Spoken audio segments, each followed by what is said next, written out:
Hi! అందరూ ఎలా ఉన్నారు? Welcome back to magical Telugu tales. మరొక మంచి కథతో నేను రెడీగా ఉన్నాను. మరింకెందుకు ఆలస్యం కథ స్టార్ట్ చేసేద్దామా? అనగనగా ఒక రాజుగారికి అందమైన, విశాలమైన ఒక పెద్ద తోట ఉండేది. ఆ తోటలో రకరకాల పండ్ల చెట్లు, సువాసననిచ్చే ఎన్నో రకాల పూల చెట్లు, కూరగాయ మొక్కలు, ఎక్కడ చూసినా పచ్చదనంతో అందంగా కనిపించేది. ఆ తోటకు సూరయ్య అనే ఒక కాపలాదారుడు ఉండేవాడు. సూరయ్య తన భార్య నరసమ్మతో కలిసి ఆ తోటలోనే చిన్న ఇంట్లో నివసించేవాడు. సూరయ్య చాలా నిజాయితీగా ఆ తోటకు కాపలా కాసేవాడు. ఒకరోజు రాత్రి సూరయ్య కాపలా కాస్తూ తోటలో తిరుగుతూ ఉండగా కొన్ని మొక్కలు, చెట్లకున్న కాయలు ఏదో జంతువు మేసినట్లుగా కొమ్మలన్నీ విరిగిపోయి పళ్ళన్నీ రాలిపోయి కనిపించాయి. అది చూసిన సూరయ్య చాలా భయపడ్డాడు.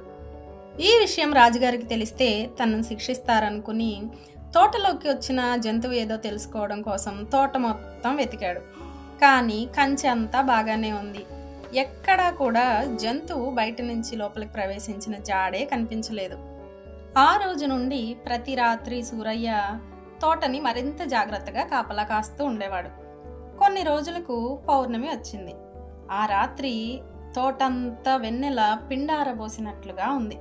అంతలో ఆకాశం నుండి ఒక పెద్ద వెలుగు కిందకి దిగింది. సూరయ్య ఆశ్చర్యంగా చూస్తూ ఉండగా ఒక అద్భుతమైన రెక్కల ఏనుగు తెల్లగా మెరిసే శరీరంతో, బంగారు రెక్కలతో, నుదిటిపై నీలమణితో తోటలోనికి దిగింది. ఆ ఏనుగు ఆ తోటలో తనకు నచ్చిన పళ్ళని తింటూ, నచ్చిన ఆకులు మేస్తూ తోటంతా తిరుగుతూ ఉండగా సూరయ్య దాన్ని పట్టుకోవడానికి ఎంతగానో ప్రయత్నించాడు. కానీ కుదరలేదు. తెల్లవారుతూ ఉండగా ఏనుగు ఘీంకరించి ఆకాశంలోకి ఎగరబోయింది. అప్పుడే సూరయ్య వెంటనే దాని తోకను పట్టుకున్నాడు. ఆ ఏనుగు సూరయ్యతో సహా ఆకాశంలోనికి ఎగిరిపోయింది. కొంతసేపటికి వారిద్దరు కలిసి ఒక వింత లోకానికి చేరుకున్నారు. సూరయ్య అది చూసి ఎంతో ఆశ్చర్యపోయాడు. అక్కడ ఎక్కడ చూసినా బంగారం, వజ్రాల రాసులు, ముత్యాల మందిరాలు, అలాగే పక్షులు, జంతువులు మాట్లాడుతూ ఉన్నాయి. పాములు తోకలపై లేచి నాట్యం చేస్తూ ఉన్నాయి. ఆహా, ఎన్నో వింతలు అని సూరయ్య ఆశ్చర్యపోయాడు. అలాగే సూరయ్య అక్కడున్న బంగారం, వింత వస్తువులన్నింటినీ మూట కట్టుకుని ఉన్నాడు. మరుసటి పౌర్ణమి రోజు ఏనుగు తోక పట్టుకుని తిరిగి రాజుగారి తోటలో దిగాడు. మరుసటి రోజు ఊరందరికీ తాను వెళ్ళి వచ్చిన ఆ వింతలోకం గురించి, ఆ వింతలోకపు వింతలు, విశేషాలు అన్నీ చెప్పాడు. అలాగే అక్కడి నుంచి తాను తీసుకుని వచ్చిన బంగారం, ఆ వింత వస్తువులన్నిటినీ చూపించినా కూడా ఊరి ప్రజలెవ్వరూ సూరయ్య మాటలు నమ్మలేదు.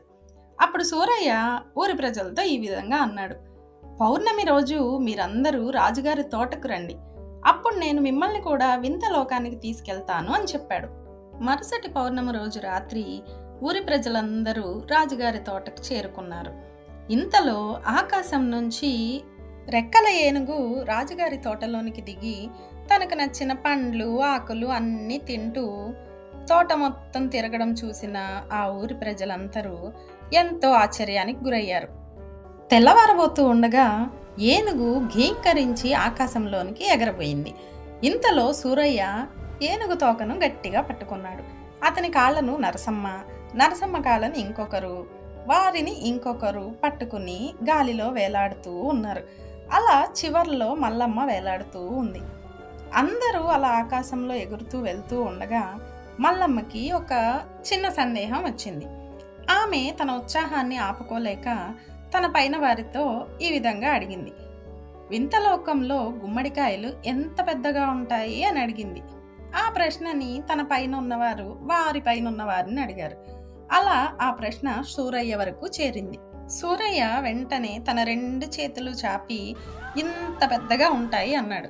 అతను గాల్లో వేలాడుతున్నాడన్న విషయాన్ని మర్చిపోయి ఏనుగు తోకను విడిచిపెట్టిన వెంటనే అందరూ ఒక్కసారిగా కింద పడిపోయారు. ఈ కథ మీ అందరికీ నచ్చింది కదూ? ఇలాంటి మరిన్ని కథల కోసం మ్యాజికల్ తెలుగు టేల్స్ యూట్యూబ్ ఛానల్ని లైక్ చేయండి, షేర్ చేయండి మరియు సబ్స్క్రైబ్ చేయండి. Thanks for watching magical Telugu tiles.